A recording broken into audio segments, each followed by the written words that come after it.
Bonjour frères et sœurs, que la grâce du Seigneur puisse continuer à luire dans votre vie. J'espère que vous allez bien là où vous vous trouvez. De mon côté, ça va, le Seigneur fait grâce et je lui dis infiniment merci par rapport à cela. Aujourd'hui, frères et sœurs, nous allons aborder un thème dans Matthieu chapitre 18.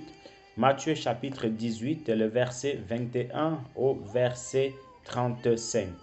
C'est une histoire à la fois triste et à la fois aussi qui enseigne beaucoup de choses.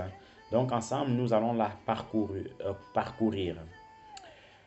Alors Pierre s'approcha de lui et dit, Seigneur, combien de fois pardonnerai-je à mon frère lorsqu'il péchera contre moi? Sera-ce jusqu'à 7 fois? Jésus lui dit, je ne te dis pas jusqu'à 7 fois, mais jusqu'à 77 fois 7 fois. C'est pourquoi le royaume des cieux est semblable à un roi qui voulut faire rendre compte à ses serviteurs. Quand il se mit à compter, on lui amena un qui devait 10 000 talents. Comme il n'avait pas de quoi payer, son maître ordonna qu'il soit vendu, lui, sa femme, ses enfants et tout ce qu'il avait, et que la dette soit acquittée. Le serviteur se jeta à terre, se prosterna devant lui et dit, Seigneur, aie patience envers moi et je te payerai tout. Ému de compassion, le maître de ses serviteurs le laissa aller et lui remit la dette. Après qu'il fut sorti, ce serviteur rencontra un de ses compagnons qui lui devait 100 deniers. Il le saisit et l'étranglait en disant « Paye ce que tu me dois ». Son compagnon se jeta à terre, le suppliait en disant « Aie patience envers moi et je te payerai ». Mais l'autre ne voulut pas et il alla le jeter en prison jusqu'à ce qu'il ait payé ce qu'il devait. Ses compagnons, ayant vu ce qui est arrivé, furent profondément attristés et ils allèrent raconter à leur maître tout ce qui s'était passé. Alors le maître fit appeler ses serviteurs et lui dit, « Méchant serviteur, je t'avais remis en entier ta dette parce que tu m'en avais supplié. Ne devais-tu pas aussi avoir pitié de ton compagnon comme j'ai eu pitié de toi ?» Et son maître irrité le livra au bourreau jusqu'à ce qu'il ait payé tout ce qu'il devait. C'est ainsi que mon Père céleste vous traitera si chacun de vous ne pardonne à son frère de tout son cœur. Amen. Que le Seigneur soit béni, que le Seigneur soit loué. C'est un texte qui interpelle beaucoup au niveau du pardon. C'est un texte qui interpelle beaucoup au niveau de notre façon de faire. Vous savez, le Seigneur est venu sur terre pour nous sauver, pour pardonner en fait toutes nos iniquités. Et il veut aussi, voyez-vous mon frère, ma soeur, que nous aussi nous ayons ce cœur de pardon, ce cœur qui est facile en fait à pardonner, même si ce n'est pas parfois facile, ce n'est pas souvent évident, bien évidemment en fonction de la gravité de la chose. Parce que une femme que son mari passe le temps à tromper, ce n'est pas aussi facile que quelqu'un qui te piétine, voyez. Un homme à qui la femme trompe, ce n'est pas aussi facile qu'un homme en fait que on a juste volé un vêtement. Voyez donc, tout dépend vraiment de la situation, de la faute, ainsi de suite, ainsi de suite.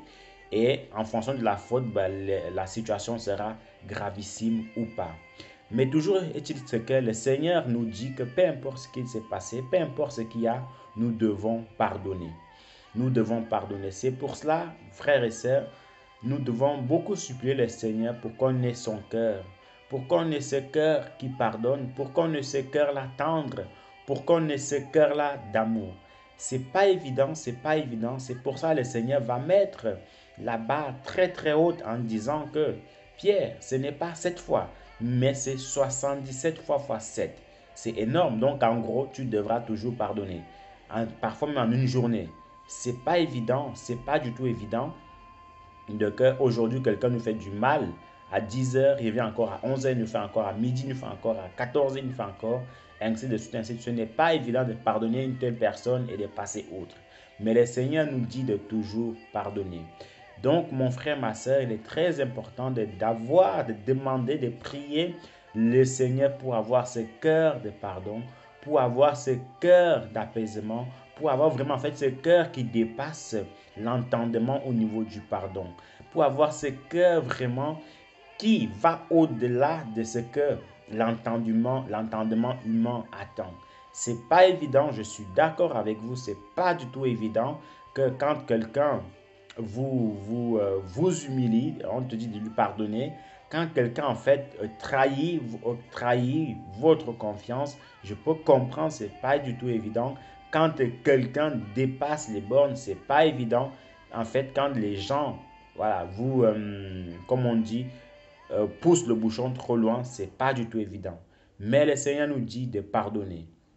Donc, à l'exemple de cette histoire où voici un chef d'entreprise qui avait des ouvriers et un ouvrier, en fait, lui devait 10 000 talents. Bon, on va dire, 10, on va disons, au hasard comme ça, 10 000 euros. Et il ne pouvait pas payer. Donc, du coup, le maître a dit que, bon, vu que tu ne peux pas payer, c'est pas grave. Je vais te vendre toi, tes enfants, ta femme, toi, ta femme et tout ce qui t'appartient. Comme ce mois, bah, ma dette pourra être payée. Alors, ce monsieur va supplier son boss, va le supplier en disant que s'il te plaît, accorde-moi encore un tout petit peu de temps. Comme ça, moi, j'irai travailler un peu à côté pour payer ta dette. Et le boss lui a dit, ok, bon, ça fait mal, mais si tu veux ainsi, il n'y a pas de problème du tout. Alors, je te laisse ce temps-là.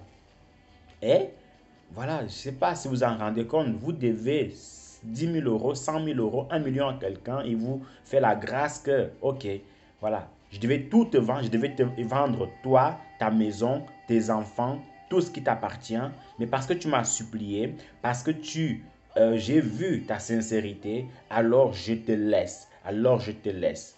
Vous voyez, c'est pas si vous en rendez compte de cela. Déjà, regardez un tout petit peu au niveau des banques.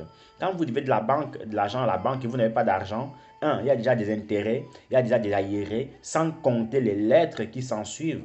Donc, vous ne pouvez même pas dormir du tout. Vous ne pouvez même pas du tout dormir. Mais ici, voyez-vous, frères et sœurs, ce chef-là va lui dire, écoute, ok, je laisse un peu de temps pour aller travailler et me ramener mon argent. Il était content, ce serviteur. Il était content que son maître lui ait laissé du temps. Mais malheureusement, quelques temps après, ce serviteur-là, il a aussi vu un de ses compagnons, de ses amis, il avait aussi prêté 100 euros. Vous voyez, écoutez bien. Au départ, on lui a fait une grâce d'aller travailler pour rembourser 10 000 euros. Et voici qu'il rencontre son ami, son compagnon, qui lui devait 100 euros, et il va le prendre. Il va lui dire, donne mon argent. Et cet ami-là va lui dire, écoute, s'il te plaît, pour l'instant, je n'ai pas d'argent, c'est difficile à la maison, mais moi, j'arrive même plus à payer mes factures. Accorde-moi un tout petit peu de temps. Excuse-moi, juste pour une petite parenthèse, si la vidéo se coupe brusquement, on continuera l'enseignement après. Donc, juste une petite information. Donc, voici un tout petit peu par la grâce de Dieu, ce monsieur-là qui va rencontrer son compagnon de service, il lui dit, donne mon argent. Il lui dit, non, j'ai pas d'argent, c'est difficile là pour moi, regarde comment je suis habillé, accorde-moi encore un tout petit peu de temps pour que j'aille travailler pour 100 euros pour que je te rembourse. Et ce monsieur ne va rien vouloir savoir. Il ne voudra rien savoir. Il va le prendre, il va l'étrangler, il va le taper et voilà, il va lui malade jusqu'à l'hôpital certainement. Et du coup, qu'est-ce qui s'est passé? Ses collègues avec qui il travaillait, chez le patron à qui il devait 10 000, vont voir cela. Vont voir comment il va taper ce monsieur, comment il va l'étrangler. Ils vont dire, attends, ce n'est pas lui là. Ce n'est pas lui là qu'on venait de lui laisser une dette de 10 000 euros. Il s'est agenouillé, il a supplié notre maître. Alors que notre maître voulait le vendre, lui, sa femme et ses enfants et sa maison. Mais le voici pour 100 euros, il a quasiment tué l'autre. Ils m'ont dit non, non, non, non, non, non. Ça ne va pas se passer comme ça. Ils sont allés rapporter la chose à leur ancien patron, enfin à leur patron. Et quand le patron, en fait, il a entendu ça, il a vu cela, il a dit non, non, non, non, non, non, non. C'est pas juste ce que tu as fait. C'est pas juste du tout ce que tu as fait. Pourquoi? Parce que je t'ai pardonné pour 10 000 euros, je t'ai laissé le temps, mais voici quelqu'un qui te devait 100 euros, tu ne le pardonnes pas. Tu ne laisses pas aussi le temps comme je t'ai laissé.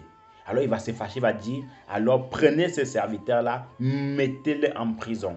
Mettez-le en prison. En fait, on peut comprendre cette histoire sous différentes manières. La première manière, c'est que cet homme-là à qui on avait laissé la dette de 10 000 euros, quand il a vu son ami qui lui devait 100 euros, en fait, il a dit que donne-moi ces 100 euros parce que je dois le payer ma dette, c'est sa première version. Enfin, la première façon qu'on peut voir. Donne-moi mon argent pour que j'aille au moins payer ça comme ce mois, parce que tout ce qu'on m'a fait là-bas, je ne peux pas supporter. C'était tellement humiliant. Donc moi, je ne peux pas te laisser. Donne mon argent maintenant. Voyez un peu. Alors il a cravaté et il voulait sauf que son argent. Ça, c'est la première version. Il était fâché, il était irrité, il était en colère. Voilà pourquoi il voulait se venger. Il a dit que non, hors de question, donne mon argent.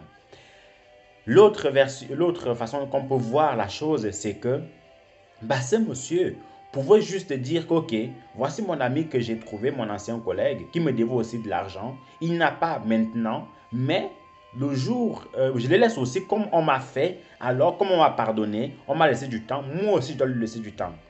Voyez un peu. Et c'est la meilleure des façons de faire, la meilleure façon d'agir. Mais il n'a pas choisi la bonne façon sous le coup de la colère, sous le coup de l'irritation. Et pourquoi en fait ce maître-là va le mettre en prison? Parce qu'il s'est dit, attends, donc ça veut dire que c'est moi qui suis fou alors. Parce que je t'ai laissé une dette de 10 000 euros alors que je pouvais aussi t'étrangler. Et ici, le Seigneur est en train de nous faire comprendre que, sachant que lui, il nous pardonne toujours tous nos péchés, il nous pardonne toujours toutes nos fautes, nous aussi, en fait, on doit pardonner. Parce que si le Seigneur ne nous pardonne pas, enfin, si le Seigneur nous pardonne et que nous, on est capable de pardonner à l'autre, ça ne va pas le faire, voyez-vous. Ça ne va pas du tout le faire. C'est comme par exemple, une femme qui trompe son mari. Une femme qui trompe son mari. Et la femme pardonne au mari. Et que si pour une raison X ou Y, ça arrive aussi, le mari est capable de tuer la femme. Non, mon frère, non, ma soeur. Non, mon frère, tu ne dois pas faire cela. Tu dois aussi pardonner. Je ne dis pas que la femme doit se venger en trompant aussi. Non. Ce que je suis en train de dire, c'est que on t'a pardonné, alors toi aussi tu dois pardonner. On t'a fait grâce, alors toi aussi tu dois faire grâce. Parce que si on ne fait pas grâce, voyez-vous, si on ne fait pas grâce, qu'est-ce qui va se passer? Le Seigneur va nous rendre des comptes. On aura des comptes à rendre au Seigneur, pardon. On aura des sérieux comptes à rendre au Seigneur. Donc, mon frère, ma soeur, comprenons que le Seigneur nous appelle à avoir un cœur pardonnant, un cœur qui pardonne et qui passe outre. Ce n'est pas le genre que je te pardonne, mais je n'oublie pas, non. Ça, ce n'est pas pardonner. Vous voyez, ce n'est pas pardonner, c'est cette affaire-là. Que je pardonne, mais je n'oublie pas, non. Autant ne pas oublier et autant ne pas pardonner tout simplement. Et tu sais ce qui t'arrivera à la fin. Mais par contre, il faut pardonner, même si ça fait mal, ça prend du temps pour digérer ce mal-là, mais il faut pardonner pour que tu sois en paix envers toi-même. Et toi aussi qui fais du mal, ne te dis pas que je vais faire le mal, on va me pardonner. Non, la Bible dit que on ne doit pas s'irriter mutuellement. La Bible dit que ne fais pas aux autres ce que tu n'aimerais pas qu'on te fasse.